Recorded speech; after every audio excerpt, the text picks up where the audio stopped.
Welcome to the Deep Dive. Today, we're really getting into something fundamental, the nature of truth itself. Yeah, it's a big one. We're using the sources you shared, especially one called 007 Without Power, as our springboard. Right. And our mission really is to understand truth's complexities, how they affect how we see the world, and, how we deal with each other. It's a question that feels incredibly relevant right now, doesn't it? With so many different viewpoints swirling around. Definitely. It makes you think of Pilates' question, what is truth? Exactly. I guessed ages ago, but it still hits home today, facing all these different perspectives. Mm-hmm. And what really struck me in the material is this tension within the Christian community itself about truth. Oh, yeah. How so? Well, is it something fixed that we just possess? Or is it something we constantly have to grapple with, to question? That's a core tension, absolutely. Yeah. The sources seem to argue that because we're human, because we're fallible, both personally and, systemically. Structural sin, that kind of thing. Precisely. Personal and structural sin. It means we have to keep searching for truth. It's not optional. And it mentions that sociology and psychology has sometimes grasped this better than theology. Kind of surprisingly, yeah. They've shed light on this human condition sometimes more clearly. That's interesting. And it raises a practical point, doesn't it? About how Christians claiming to have the truth might push others away. It definitely can. If you think you've got all the answers, where's the room for real conversation with someone who sees things differently? It can be alienating. Right. So the sources are pushing for a different approach. Yeah, they talk about the elusiveness of truth, suggesting we need a more unassuming stance, one that acknowledges our own limitations, our fallibility. And there's that powerful anecdote about the researcher interviewing the wartime survivor. Oh, right. The survivor felt his family's prayers saved him, a really deep personal belief. But he struggled because his comrades died in the same attack. Exactly. It forced him to wrestle with this image of God. Did God choose him? Why not the others? It's a really tough question. And that experience deeply affected the researcher, making them question easy answers about divine intervention. It did. And it leads to this central idea in the material. We might sense truth, get glimpses of it, but we never fully own it. So it's more about the journey towards truth. That's the idea. The gospel contains truth, absolutely, but our ability to fully grasp it is limited by, well, our human nature, our sinfulness. So Pilate's question isn't just academic, it's a warning almost, a reminder that truth takes work. Yeah, ongoing struggle. We might only ever see parts of it. And the text draws two big implications from this. Right. First, humility. Real humility about what we think we know. Okay, and second? Second, this rather challenging idea that our understanding even of the gospel can be, well, partisan, skewed. Skewed by our own interests, because sin is so pervasive. Exactly. That's the argument. It affects everything, even our perception of sacred texts. Okay, let's unpack that idea of skewed perception. The text brings in hegemony. What exactly is that? Hegemony, in this sociological sense, is basically how a society's dominant culture, often serving powerful interests, subtly shapes how everyone sees and understands reality. So it's like the underlying assumptions we don't even notice? Pretty much. Raymond Williams is quoted, he says, it saturates society, creating a kind of common sense framework. Right, reinforced by media, daily routine. And it makes alternatives really hard to even imagine. It engineers consensus, limits what we see, discourages questions. Makes the status quo seem natural, inevitable. Exactly. And the author uses their research on the Council for Social Responsibility as an example. Oh, yes, that historical example. Tell us about that. Well, it started with, good intentions rescuing vulnerable women. But over time, it shifted. How did it shift? Towards managing pregnancies and then, quite shockingly, labeling women who had a second pregnancy outside marriage as morally defective. Morally defective. Yes. Wow. And this could lead to them being institutionalized for life. That's horrifying. And the text points out the blindness to the role of the men involved. Completely. The powerful gentlemen, as they were called, often faced no consequences. The hegemonic understanding of what a gentleman was, combined with maybe interpretations of the Eve story, meant the women bore all the blame, especially poor women. It seems so. And the people writing the case notes, they probably thought they were doing the right thing, acting professionally. But unconsciously upholding a system that protected the powerful. That's the insidious nature of hegemony. It protected the influential and victimized the weak. And the text warns, that specific label might be gone, but similar dynamics likely persist today. Different labels, same function, perhaps? It's very possible. The core issue is how power shapes our very perception of problems. And it's hard to see this contamination in ourselves, isn't it? The text says there's a risk involved in questioning common sense. Definitely. Social censure is a real possibility. So the temptation is to stay quiet, maybe just trust the experts. Like in the past. Exactly. Oh. It's described as an insidious cowardice, a deep-seated denial. And that's what allows these sinful systems to thrive. Our tendency to go along with the powerful, to just accept common sense without thinking. That's the root of structural sin. That's the argument. We switch off our critical thinking. So none of us can be totally confident that our understanding is fair or just. Yeah. We're all in this hegemonic smog. That's the unsettling conclusion. And crucially, those in power might be the most affected by it because the status quo benefits them directly. Right. They have the least incentive to question it. The text even notes how the church used to have more power to shape morals, how religious hegemony maintains social order, something some politicians today might even miss. Because it provides stability, maybe. It offers security, reassurance. That makes it hard to resist, even from a position of disadvantage. And then there's this major shift. Mention the church almost embracing Marx. That sounds like a huge change. It's presented as a major hegemonic shift, yeah, allowing Christians to learn from critiques like Marx's idea of false consciousness. Okay, what's false consciousness in this context? It's how ideologies, religion included, can make people act against their own interests. They become, as the text says, putty in the hands of the powerful. Wow. So powerful groups can even shape a view of God that serves their agenda. That's the danger highlighted. It's a potent mechanism of control. So navigating this mire of unbeknown sinfulness. Yeah.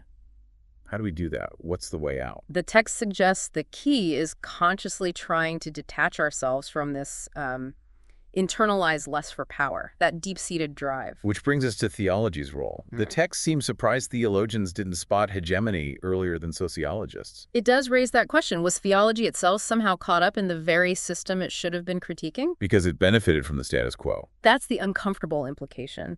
Those in established positions might be less likely to rock the boat that keeps them afloat.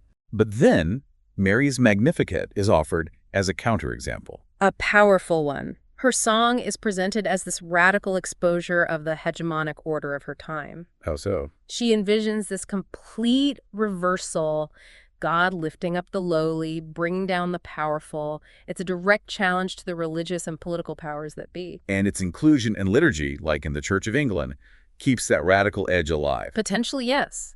It can offer hope to the poor and remind rulers they aren't ultimate. But, the text cautions, Scripture has also historically been used to support church power. Right, cuts both ways. And think about Jesus and the Pharisees.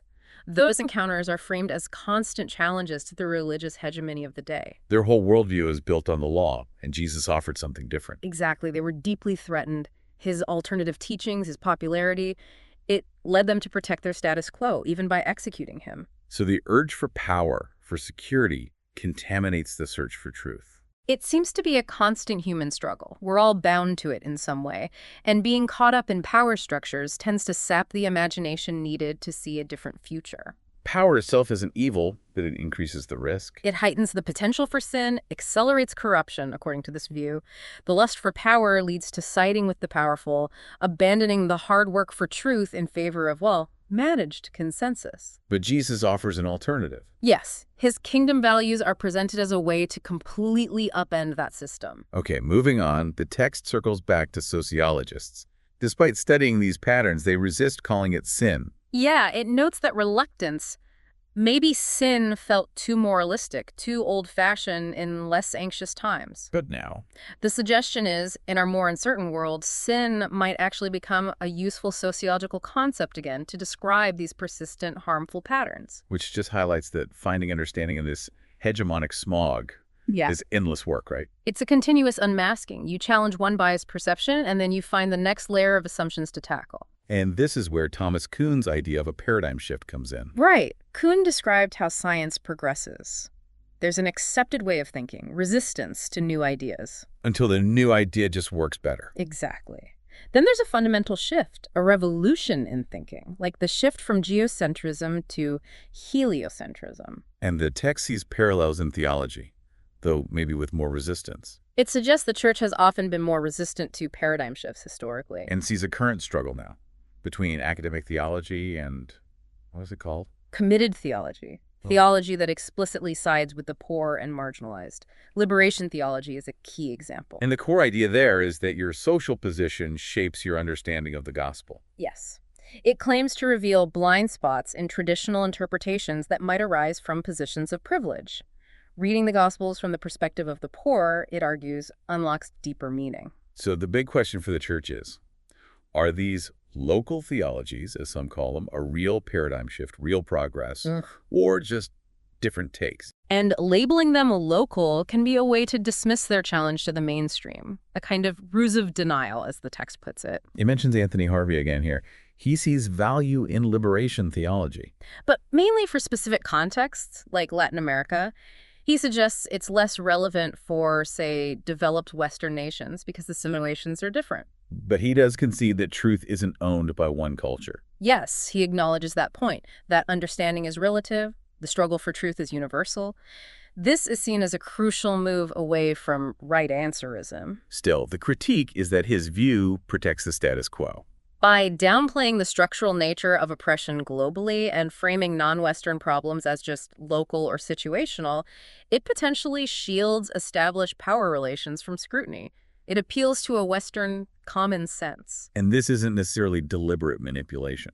No, the text suggests it's more a product of that hegemonic smog. Again, it inhibits truly radical questioning of assumptions, even for well-meaning scholars. So let's connect this back. If truth requires struggle, if context shapes perception, and that shaping serves powerful interests, then hegemony is a manifestation of original sin. That's the provocative link the text makes. And it tackles why original sin sounds archaic to many, Alistair McFadden's points. Right. It seems to clash with modern ideas of individual responsibility for conscious actions, and it's tied to the Adam and Eve story, which many see as myth, not history. But the text wants to reclaim it as something more pervasive. Yes, as this fundamental human bias, this leaning towards serving our anxious egos and appeasing the powerful. It's more radical than just conscious choices. Like the social workers labeling those women, connecting to Jesus' words, "Forgive them, they know not what they do." Exactly. It was easier, safer for the matron to blame the vulnerable woman